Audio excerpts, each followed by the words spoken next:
আমি মোটামুটি ওই ঐতিহাসিক ব্রিজটার কাছ থেকে এখন চলে যাচ্ছি হলো হকশুলে কবলেন্স, যেটা রেমাগেন যে ক্যাম্পাস, সেই ক্যাম্পাসের দিকে যাচ্ছি। কারণ আমার খুব ইচ্ছা ছিল যে এখানের ক্যাম্পাসটা দেখার, তো ওই দিকে যাচ্ছি। তো আমি যেদিক দিয়ে হাঁটতেছি মোটামুটি একেবারে কাদাময় একটা রাস্তা, হাঁটাটা খুব সহজ না, যদিও আসলে হাঁটতে ভালোই লাগতেছে, খারাপ লাগতেছে না। কারণ হলো অনেকদিন পরে মনে হচ্ছে যে বাংলাদেশে হাঁটতেছি। বাংলাদেশ দেখতে সবসময় মনে করি নিজের দেশ, না মনে করে কি উপায় আছে? এটা তো আমাদের অন্তরে। যাই হোক, আমি হকশুলে কবলেন্সের দিকে এগিয়ে যাচ্ছে, হয়তো এখান থেকে 5-6 মিনিট লাগবে। তা আপনাদের যে আসলে হকশুলে কবলেন্সটা দেখাবো, তারপরে আসলে আমি আবার একটু সিটির দিকে যাব, আশেপাশের সিটির কিছু হাঁটবো, তারপরে আর কি বাসায় চলে যাব। এবং আমি ছোট একটা টিপস দিতে চাই, সেটা হলো যে আপনারা রেমাগেন ইচ্ছা করলে খুব আধা বেলায় ঘুরতে পারবেন, ফুল সিটিটাই আসলে ঘোরা সম্ভব। একদিন নিয়ে যদি ঘোরেন তাহলে একেবারে সিটির প্রত্যেকটা কোনায় কোনায় যেতে পারবেন। খুব বেশি বড় শহর না, আমি আপনাদেরকে অনেকভাবে আসলে বোঝানোর চেষ্টা করছি যে আসলে এটা আসলে খুব বেশি বড় শহর না, কিন্তু দেখার মতো একটা শহর। এবং আমরা যারা আসলে এশিয়া থেকে এসেছি তাদের জন্য তো ডেফিনেটলি দেখার মতো একটা শহর, কারণ প্রত্যেকটা সিজনেই আসলে এটা খুব সুন্দর দেখায় এবং খুব পর্যটক আসে এখানে দেখার জন্য। এবং উল্লেখ করার মতো ওই ব্রিজটাই, যে ব্রিজটা আসলে আমেরিকান সৈন্য দ্বারা আসলে ধ্বংসপ্রাপ্ত হয়েছিল, এবং মোটামুটি ওইটা একটা হিস্ট্রি, এখানে সবচেয়ে বড় একটা হিস্ট্রি। তো এছাড়া আসলে খুব বড় কিছু নাই।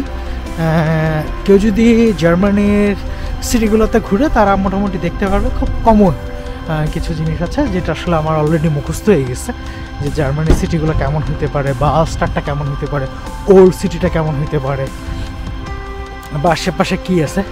তারপরেও এমন না যে আমি আর অন্য কোনো সিটিতে যাব না, আমি খুব মুখস্থ হইলো এবং আমি জানি, তারপর আসলে আমার জার্মানির প্রত্যেকটা সিটিতে আসলে যাওয়ার খুব শখ, যে দেশটায় আছি সেই দেশটা কেন সিটিগুলোতে যাব না। তো আমি বলতে বলতে অনেকটা পথই আসলে ক্রস করে ফেলছি, আসলে হাইটেই যাচ্ছি, কারণ এখানে আমি ইচ্ছা করলে বাসে উঠতে পারি, সেই টিকিট আমার আছে, কিন্তু আমার বেশি সময় লাগবে না। আমি যদি হাইটে আসলে কবলেন্স হকশুলেতে যাই, রেমাগেন যে ক্যাম্পাস, সেই ক্যাম্পাসটাতে যাই, তাহলে আমার খুব বেশি সময় লাগবে না আর কি। যাই হোক, কিছু আমার পিছনে একটা চ্যাংরা পোলা আসলে যখন দেখছে যে আমি ভিডিও করতেছে, মজা নিতেছিল আর কি। আমি তো এখন কিছুটা জার্মান বুঝি, তো ওদের কথা কিছুটা হলেও বুঝি। হ্যাঁ, যাই হোক, আমি ওইদিকে যাচ্ছি আর কি। ভার্সিটি খুব ইজি না, মানে আমি যে জায়গাটাতে ছিলাম সেখান থেকে মোটামুটি যাইতে হাইটা 15-20 মিনিটের মতো লাগবে, কারণ এখনও আমার 10 মিনিট লাগবে, আর আমি অলরেডি 10 মিনিট হেঁটেছি ভার্সিটিতে যাওয়ার জন্য। তো আসলে ক্যামেরাটা খোলার পিছনে একটা কারণ আছে, কারণ আমার পাশে একটা আসলে মাঠ আছে, ফুটবল মাঠ। জার্মানিতে আসলে আসার পরে আমি খুব কম সময়ে আসলে মাঠ দেখতে পাইছি। যেমন কবলেন্সে আমি 2টা মাঠ দেখতে পাচ্ছি, 2টা না 3টা মাঠ দেখতে পাইছি, ফুটবল মাঠ। মানে জার্মান মানেই তো আমরা বাংলাদেশের ক্ষেত্রে ফুটবলের জন্যই জার্মানিকে বেশি চিনি আর কি। আমরা এমনিতেও জার্মানিকে চিনি একজন বিখ্যাত মানুষের জন্য, তারপরেও আসলে একটু বেশি চিনি ফুটবলের জন্য এখনকার প্রজন্মটা। তো এখানে আসলে একটা বিশাল বড় মাঠ আছে মানে কি ফুটবল খেলার জন্য। হকশুলে কবলেন্সের ব্যাপারে আসলে আমি আগেও কথা বলছি, যেটাতে আসলে বেশিরভাগ পোলাপান জার্মানি পড়াশোনা করে। তো আপনারা যারা আসলে হকশুলে কবলেন্সে আসতে চান, তারা ইচ্ছা করলে এই রেমাগেন ক্যাম্পাসটাতেও আসতে পারেন।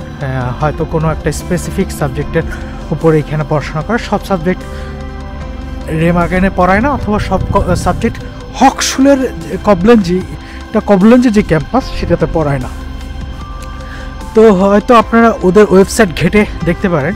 এবং আমি ইন জেনারেল যতটুকু জানি, B1 B1 অথবা B2 কমপ্লিট করতে হয় এই ধরনের জার্মান কোর্সগুলোতে জয়েন করতে হলে।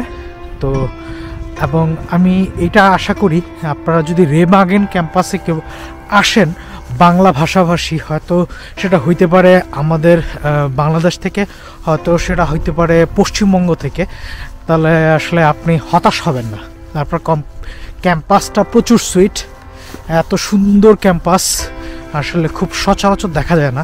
সুন্দর একটা নদীর পাশে আপনার 1 মিনিট দূরে আপনার ক্যাম্পাস থেকে আপনার নদীটা, যেটা আসলে অসম্ভব সুন্দর।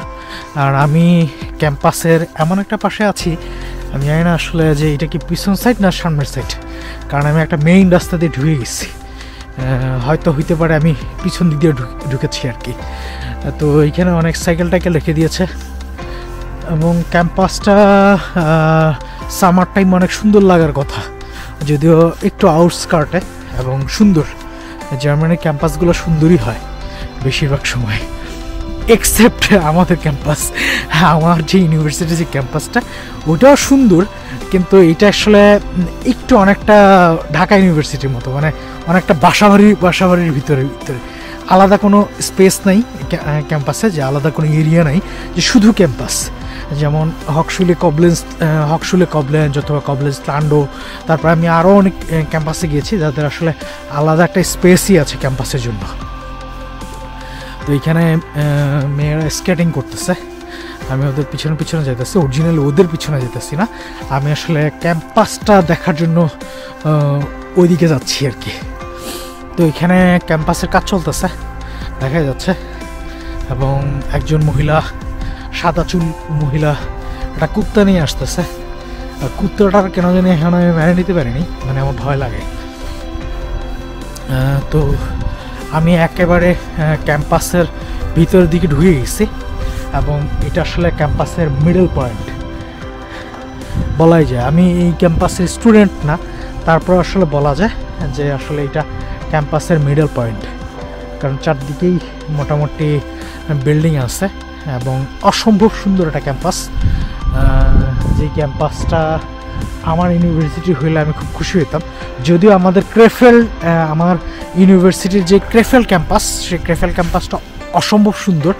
মুনশেনগ্লাডবাখের ক্যাম্পাসটা এত বেশি সুন্দর না হওয়ার পিছনে কারণ হলো ওটা একটা সময় একটা ফ্যাক্টরি ছিল, মানে একটা টেক্সটাইল ফ্যাক্টরি ছিল, টেক্সটাইল অ্যান্ড ক্লদিং ফ্যাক্টরি ছিল। কিন্তু এইখানের এইসব ক্যাম্পাসগুলো বেশিরভাগই আসলে নিউলি সেট আপ, মানে একেবারে আধুনিকভাবে সেট আপ। কিন্তু আমাদের যে বিল্ডিংটা এরকম পুরনো বিল্ডিং কোনো ক্যাম্পাসের নাই, অনেক ক্যাম্পাসেরই নেই, আছে অনেক ক্যাম্পাসেরই আছে কিন্তু অনেক ক্যাম্পাসেরই নেই। অনেকটা সময় যাবৎ রেমাগেনের হকশুলে ক্যাম্পাসে বসেছিলাম, মোটামুটি দুইটা, মানে একটা জার্মান টিনেজ গার্ল এবং মোটামুটি আমার যতটুকু মনে হয়েছে ওকে ব্রিটিশ মনে হয়েছে, যে ইংল্যান্ড থেকে এসেছে, হয়তো বাবা মা এখানে থাকে। তো ওদের কথাবার্তা শুনলাম, পুরোটাই ইংলিশেতে বলতেছিল এবং মোটামুটি ইয়েতেও বলতেছিল, জার্মানিতেও বলতেছিল।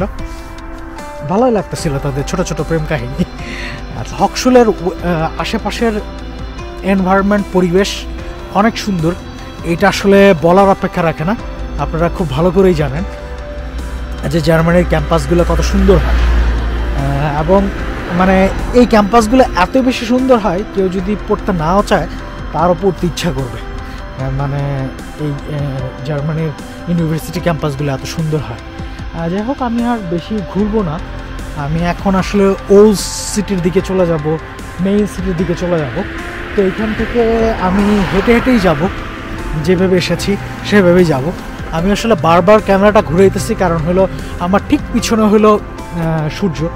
তো আমি যদি সামনে ক্যামেরাটা নেই তাহলে আসলে আর কিছুই বোঝা যাবে না, সেই জন্য বারবার ক্যামেরাটা ঘুরে দিতেছিলাম, সেই জন্য আমি দুঃখিত।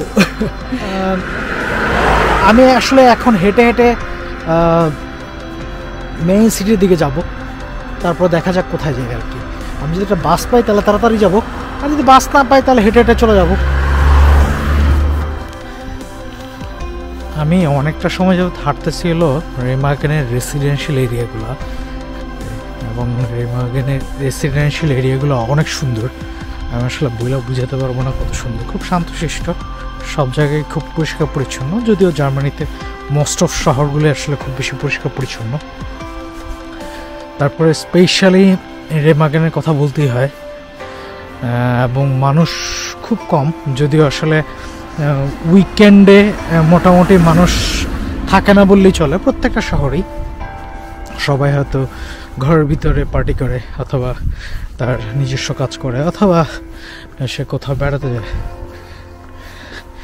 এমনিতেও নর্মালি উইকডেজগুলোতে আসলে খুব বেশি যে মানুষ থাকে ব্যাপারটা এরকম না। তো আমি দেখেছি আসলে মানে জায়গাটা অনেক সুন্দর, নদী আছে, পাহাড় আছে, এবং প্রত্যেক বাড়ির সামনে বাগান আছে, এটা তো স্বাভাবিক। তারপর আসলে অন্যরকম সুন্দর। মানে জার্মানিতে যদি থাকি, কন্টিনিউয়াসলি যদি বসবাস করি, তাহলে হয়তো এরকম কোনো একেবারে নিরিবিলি একটা প্লেসে আসলে আমার একটা বাড়ি করার ইচ্ছা আছে। সবারই তো ইচ্ছা আছে, যদি এরকম একটা নিরিবিলি প্লেস পাই তাহলে আসলে অনেক বেশি বেটার, এবং দামেও আসলে কম হবে আই থিঙ্ক। যাই হোক, এবং আমি যতটুকু ঘুরলাম মোটামুটি বেশিরভাগ গেলে জার্মানরা ছিল, অন্য মানুষ দেখি না বললেই চলে আর কি। মানে আমাদের মতো বিদেশিদের না দেখতে পারিনি বললেই চলে।